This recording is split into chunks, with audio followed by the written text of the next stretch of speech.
Hello, and welcome back to Corthos Island for something a bit different.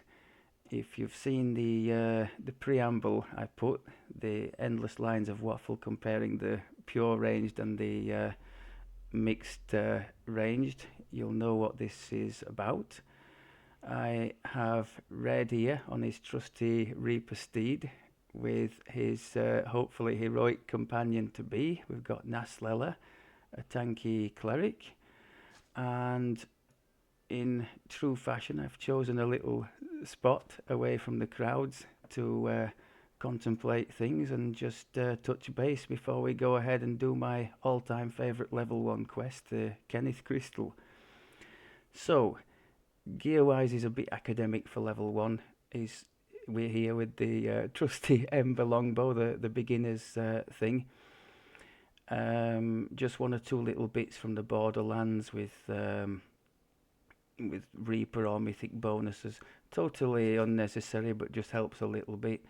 And the one piece of note here, the piece I always wear down from level 1, this Cannith crafted invulnerability and fearsome, and you've got a sapphire of light fortification on there.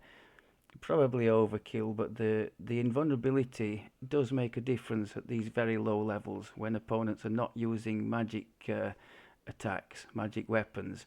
So you do get some benefit from that 5 resistance. Although I would prefer this, to be honest, to be on Naslella, because she's going to be doing the attracting of the attention.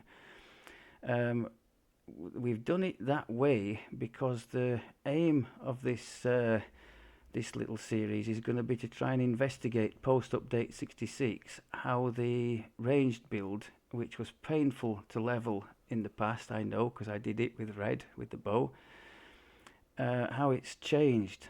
And we're going to try with at least 2 of the AoE ranged attacks. Unfortunately, he's going to be a pure Dark Hunter, is Red, for this life. All things being equal, I prefer the multi-class build for all sorts of reasons, not least of which the wings in the Horizon Walker and the all the nice bits from the roguey side of things. But that wouldn't get me any heals, and I need to have some half-decent heals if I am going to keep our cleric in decent shape when he's needed. So that's the way we're going, and that means we can't have access to the arcane archer tree for the low-hanging, I think it's Inferno shot, which is the first possible AoE ranged attack. That being the case, we're going to go instead with, well, I won't find it in Epic Destinies, will I? With the one in Horizon Walker here, the scatter shot. So maybe around about, how many 20 points you need? How do I get 20 points? Is that level 6 or something? My maths is a bit 4, 8, 12, 16. Yeah, by about level 6 we might be able to see that and get that going. So that might be the plan. Initially, my plan is to just take all the low-hanging fruit we can. So we have... I've gone to Baxi. It's not necessary, but he only has 2 racial points. I don't see Red ever having any more than 2. But 1 sneak attack die is very nice as a low-hanging fruit in Tabaxi for the 2 racial points. We've got some low-hanging sneak attack dice in the Dark Hunter tree. We've got 1 in the core in the Deepwood tree. And I think that's all for the moment. So the plan in the immediate future is to take these couple of sneak attack dice in Dark Hunter plus the imbue, the Bleed the Weak imbue, which might not do too much for us going forward, but while we're down at low levels, that might be pretty decent. So we're going to try and make the most of that.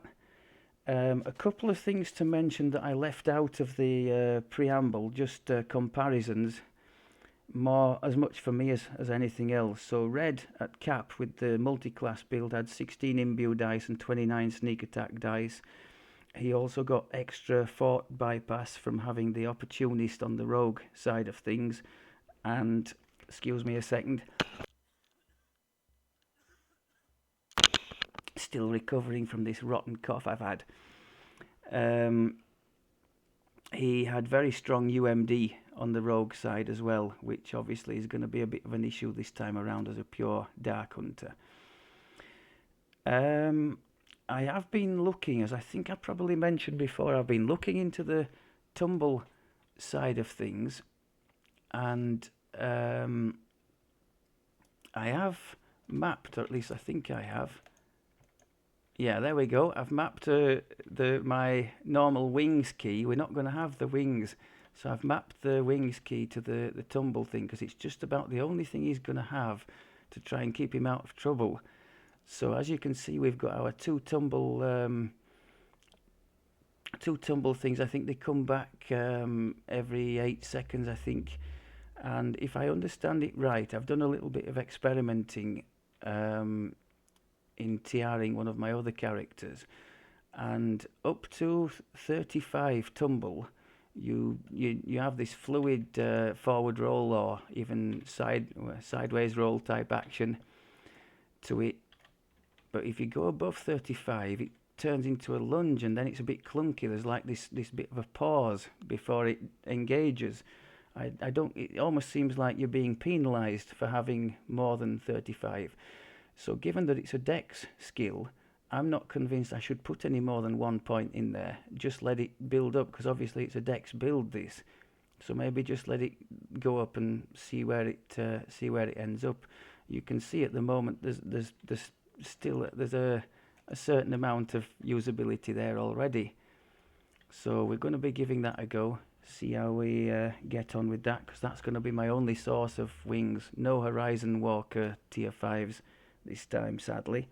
We're going to be doing tier 5 in the Deepwood, and testing out the what's now it used to be the headshot. That's now the devastating shot. See how we go on with that. I mean, that seems to me to have huge potential. Automatic crit. As far as I'm aware, automatic blind as well. There doesn't seem to be a save on that, even though it says that there is one. So yeah, that's going to be a big deal. And then if we followed that up with maybe one of the epic AoEs, like the Shadow Shot or whatever it's called in Shadow Dancer, that could make quite a mess. As discussed with one of you previously, he's going to have the very significant advantage of not having to solo. So he's got a tanky character here who's going to be able to group up the opponents for him and make the absolute best use of these AoEs without having to have stuff in his face to do so. So that's going to be very good, and I hope we can come up with a plan to make the most of that. One thing that has been mentioned, and I do agree with, broadly speaking, the sort of unique selling point of the ranged classes has been taken away somewhat with the removal of the Hunt's End as it was, and so the massive single target damage dealer, it's no more. But we were discussing this, weren't we all, Yes. in the recent past, and I think we've agreed that, broadly speaking, the character is a lot more balanced now and more useful to a group in general, as opposed to sort of sitting on its backside and waiting until the end boss and then becoming useful. So from that perspective, especially here, as we are going to be, we're not going to be having a caster or any kind of crowd control or anything, so his AoE is going to be where it's at for us. So it'll be a good indication of how good or not that is for the leveling process. I think that's about all I had to say. So if let's just go ahead and mention. Well, I think I've shown already where I'd put the enhancements. So just the low-hanging fruit. We've taken a sneak attack dice there, a sneak attack dice here. We've got one sneak attack dice from being a Dark Hunter level 1. That's why I went Dark Hunter and not Standard Ranger for the 5 sneak attack dice you get in total there. And I would hope that we're going to be disciplined enough to sit at the back with red and wait always until Nasleller engages first and take full advantage of these sneaky dice, because especially at the first levels, you do notice the relative weakness of this bow user compared to, say, an Inquisitive, so 2 shots, or a Artificer, Repeater, 3 shots. They come out of the gate firing guns blazing, whereas the bow user doesn't. So those sneaky dice straight away should try and help level the playing field on that side of things. And the feat wise, I think it's always the same for any ranged character. The first one is always. Can I not see when I've taken it? Yeah, the first one is always the point blank shot. Just a really, really nice feat to have, and eventually we'll be getting things either at the top of Shiradi, or in our case the capstone in Deepwood will do the same, where we can always be in point blank shot range, so we're always getting that tasty extra boost to damage, which is very helpful. Just a quick glance at Red's past lives. He has, well, in my opinion at least, the essential ones for making this build a success. So he's got the 3 double shot ones, 3 enchant weapon. He's got the 3 on skills, which for a trappy build, again, that's another reason I went Dark Hunter, because traditionally he's been a character that's been doing the traps in our little groups, and the Dark Hunter obviously gets that. So nice to have the little bit of extra skills there, and the brace, the bonus to saves, which kind of goes for everybody. Picked up the conjure arrows because I don't want to mess about with stacks of normal arrows, so that's come from the Horizon Walker tree. We'll hold off on investing any more in there. As I mentioned, I'm going for the sneaky dice and the imbue next. I think that's my waffle over. So if you just want to talk for a moment about your side of things, you could maybe start with what feat you've taken at the start. It's going to be as much of an education for me. Well, she is a tanky cleric. She is 15. In the end, she's 15 cleric, 5 paladin. Yeah. She takes paladin pretty much in the center of her 15 cleric. So she'll be pure cleric all the way to level 11 when she'll take her first paladin. So Right. she'll want some, I guess, some wisdom and some charisma as well for the saves bonus that Paladin brings, as well as the con. She does con pretty much all the way through. I mean, I on the don't starting typically. stats, did you put a bit in wisdom and charisma? Yes, yeah, yeah. She has 12 wisdom and 16 charisma, and her con is Nice. maxed out. I should have mentioned, I haven't mentioned mine. Obviously, Dex is the main one. We've got con as well, and intelligence is a big one too for the trap side of things. Sorry for interrupting. I put No, some that's wisdom okay. for spell points as well, because it's going to need to be throwing those bottles, which I'm guessing are using wisdom. Yeah. So she has her first feat is always shield mastery, just the standard one, because Oh, she of is a course, because sword the and board. cleric doesn't. If you happen to take paladin as the first one, they would get that for free, wouldn't they? Yes, yeah, yeah. And she is an Asimar, which is great for her on lower level. Is that, Um, you mean, because of the healing hands and that kind of thing? yeah, yeah. So I've played her all the way through to 32 already. This is her second time around in this build. Yeah. Um, the build is actually really great. The only thing I find is that if you're doing really high Reaper, she is dependent, just like any other character in this game on high Reaper, to be healed.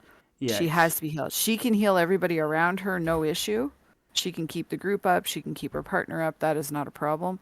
But she's very dependent on somebody being able to heal her while she's in the middle of the fray. I think for anybody So, who's seen our videos on the new Vecna area quests, the what were they, the kitchens and the Fred's date and all that kind of thing, would have had a perfect illustration of that. Yeah. Me with my one ticking heal on about a 3 hour cooldown, it just wasn't going to cut it, was it? And the bear doing what the bear does.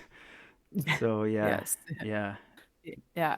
On lower levels, like in heroic, the first time around, I brought this character up um, with a different partner, and we You played go on. Reaper You one, can two say all it the way. with more reliable group mates.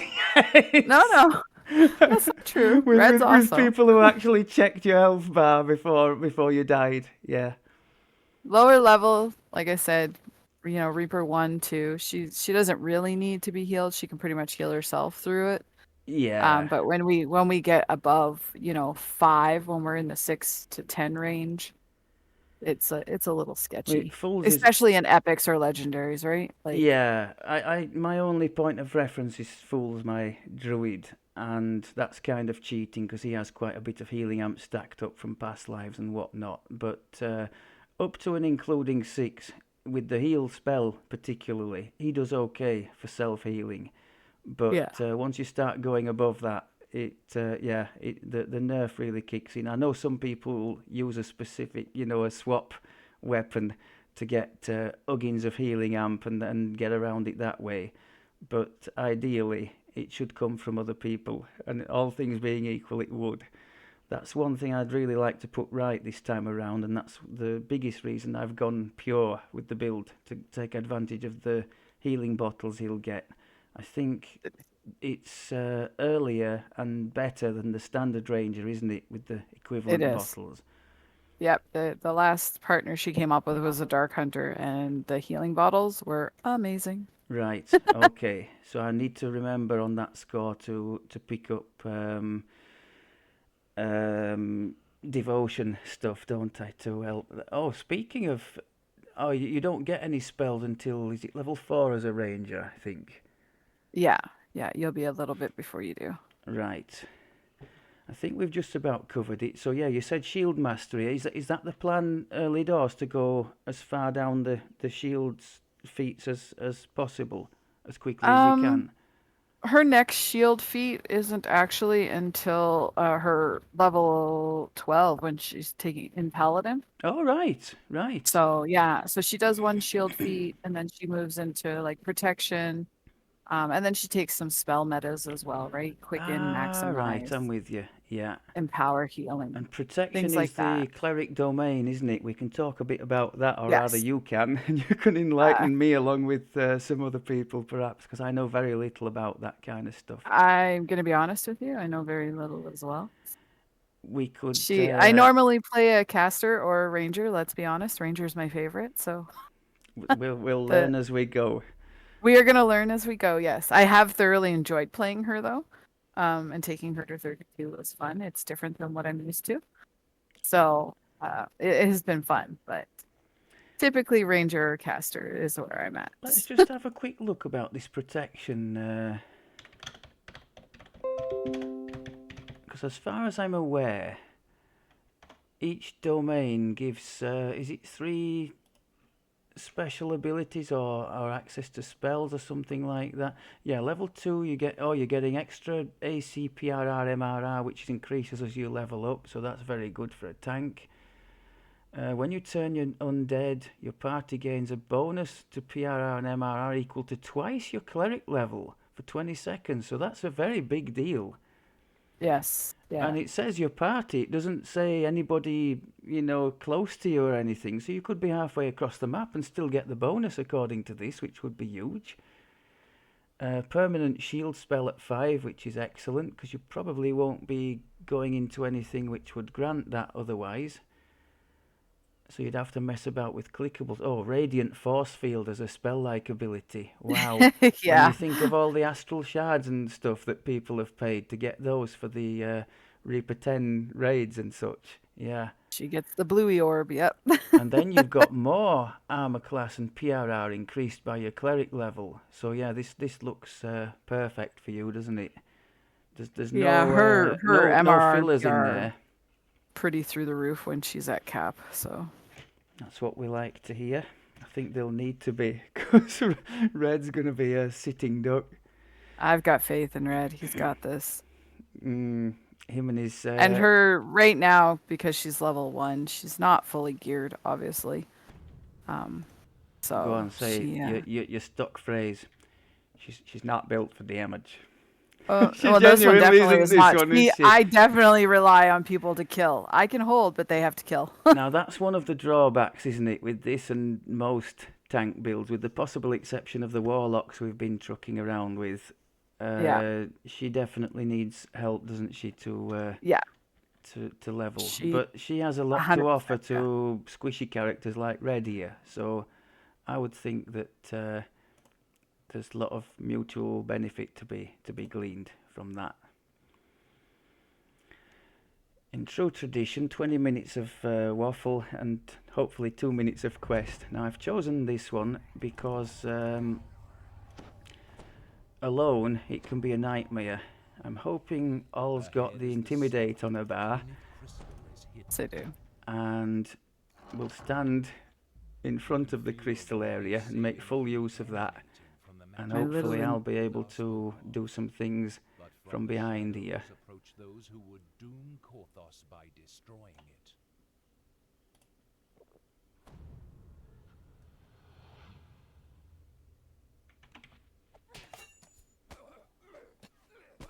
Now, are we getting the sneaky damages here?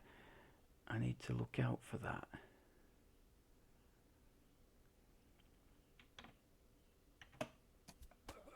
Oh, crikey, that was a big hit. Maybe It's it's just beautiful. adding the sneak damage onto the big number, so I'm not seeing. That was nearly 100 on the main.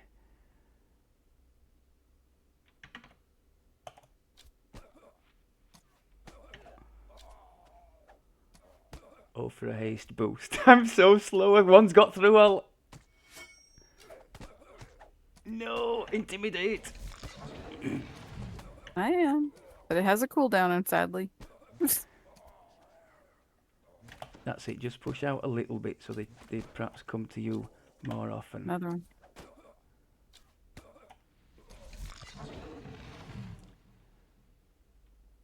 Have you got some potions of cure serious on you at the moment? Or maybe you have a cure light wounds spell I can already. cure. Yeah. All right, okay.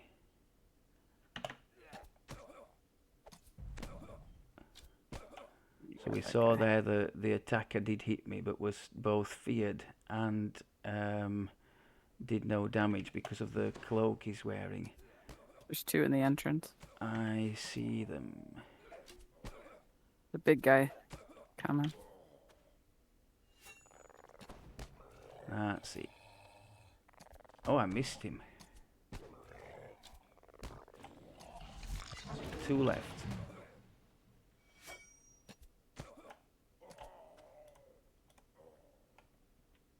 I don't think Last I've... guy's usually in the door, Yeah, isn't that's he? right. I don't think I've moved until then. Oh, that's another slight reason to go to Tabaxi, the little movement boost when you've been sitting for a while, like there. So that's quite nice, especially as I'm going to be slow otherwise. So short of abusing the Byron hireling, I haven't had a result like that in the Kenneth Crystal for a long time. So that's proof that the teamwork is off to a good start, I think. Very good. I think we can leave it there for this one. We've both used excuse me, both used our stones to get to as far as we need for level 2. So we're going to go ahead and take that, and we'll see you there for some harbour questing perhaps. Thank you very much as always for looking, and we'll speak to you soon. Take care.